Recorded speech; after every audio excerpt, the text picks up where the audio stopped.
வணக்கம்.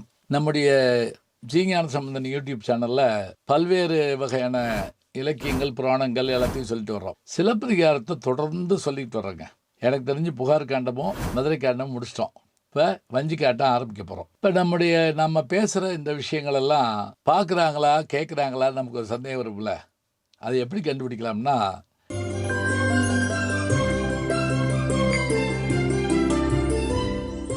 செய்தி ஒளிபரப்பான உடனேயே பின்னூட்டாக பலர் தங்களுடைய கமெண்ட்ஸை போடுவாங்க.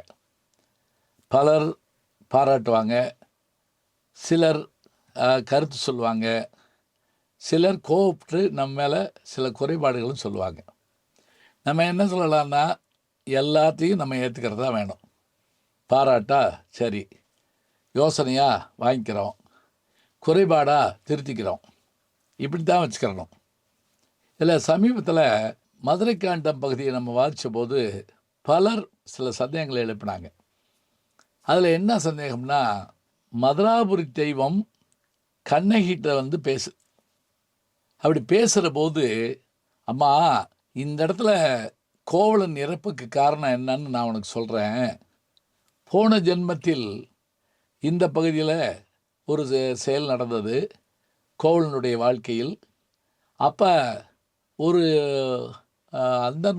அந்தன பெண்ணுடைய கணவன் இங்கே வந்தபோது அவன் செய்யாத தப்புக்கு அப்போது நகர்காவலனாக இருந்த கோவலன் அவனை குற்றம் செய்யாத போதும் கொலை செய்யுமாறு மன்னனிடம் சொல்லி அவன் கொலை செய்யப்பட்டான்.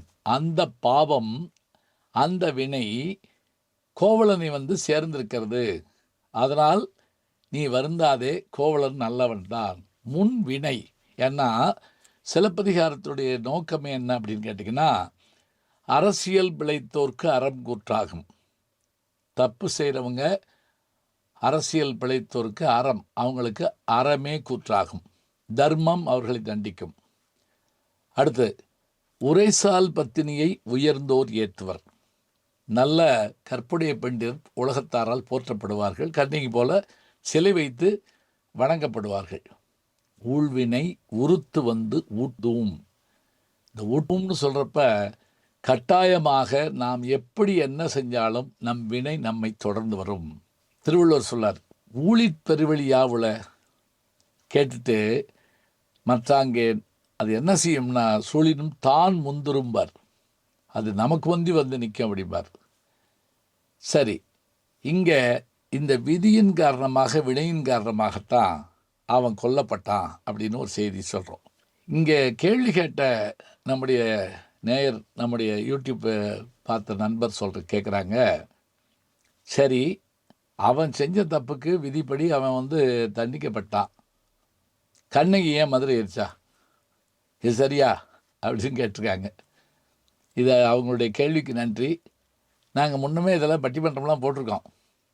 எனக்கு தெரிஞ்சு நானே என்னுடைய வாழ்க்கை வரலாறு சொல்லியிருப்பேன்.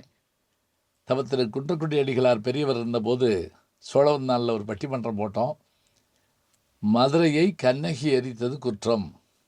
அதில் கூட நான் சொல்லியிருப்பேன், இன்னொருத்தர் பேச வராதனால நானே டபுள் ஆக்ட் பண்ணேன்னு சொல்லியிருப்பேன்.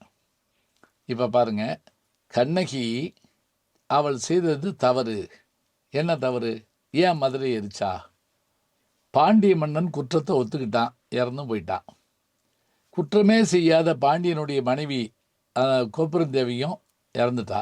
சரி, இதுக்கு பரிகாரம் முடிஞ்சு போச்சுன்னா ஏன் மதுரை எரிக்கணும்? இந்த கேள்விக்கு என்ன பதில் அப்படின்னா, மதுரை எரிக்கணும்னு இருக்கலைங்க. அவன் என்ன நினைக்கிறா தெரியுமா? இதுக்கெல்லாம் காரணமாக இருந்த பொற்கொல்லன் ஒருவன், அவன் தான் கோவலனை போய் மாட்டி விடுறான். காவலன் தேவிக்கு ஆவதோர் சிலம்பு என்னிடம் உண்டுன்னு கோவலன் சொல்ல, தான் திருடிய அந்த சிலம்புக்கு பதிலாக இவனை கொண்டு போய் மாட்டி விட்டுறலான்னு சொல்லி அந்த பொற்கொள்ளன் நினைக்கிறான். அவனை போன்றவர்கள் இந்த மதுரையில் இருக்கிறார்கள் என்பதை அறிந்து கொண்ட கண்ணகி தான் மதுரையை எரிக்கும் போது கூட அவள் என்ன சொல்லி எரிக்கிறா தெரியுமா? பார்ப்பார் அறவோர் பசு பத்தினி பெண்டீர் மூத்தோர் குளவி இவங்களெல்லாம் விட்டுட்டு தீத்திரத்தார் பக்கம் சேருமின் அப்படின்னு சொல்கிறான். மதுரையில் 2 பேர் பேச்சத்தாங்க நெருப்பு கேட்டுச்சு. திருஞான சம்பந்தர் சொன்னார், பையவே சென்று பாண்டியர்க்காக வேணார், சமணர்கள் வச்ச தீ அது போய் பாண்டிய மன்னனுடைய உடம்புல வெப்பு நோயாக மாறிச்சு. இங்கே அதே போல் கண்ணகி சொன்னபடி அந்த தீ என்ன பண்ணுச்சுன்னா நல்லவர்களுக்கு ஒன்றும் செய்யலைங்க. அப்போ கண்ணகி கோபத்தில் செஞ்ச தப்பு தான் இருந்தாலும் கூட அவள் சில நியாயங்களை வகுத்து கொண்டு தான் செய்திருக்கிறாள் என்பதை நாம் பார்க்கிறோம். இந்த கேள்வி கேட்டவருக்கும் இது போன்ற சந்தேகங்கள் ஏற்பட்டால் உடனே அதை தெரிவித்தவங்களுக்கும் நான் நன்றியை தெரிவிச்சுக்கிறேன்.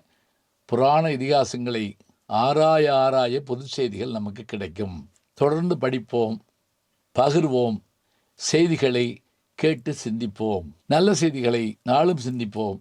நாளை சந்திப்போம். நாளும் நல்ல தமிழ் கேட்க முனைவர் ஞானசம்பந்தம் அவர்களின் கேளுங்கள். கண்டிப்பாக கேளுங்க. நான் கேட்டுட்டு இருக்கேன். நம்முடைய யூடியூப் சேனலை சேர்ந்து Instagram, Facebook, Twitter, blog, WhatsApp channel என்று அத்தனையிலும் நான் முன்தொடர்ந்து செல்கிறேன்.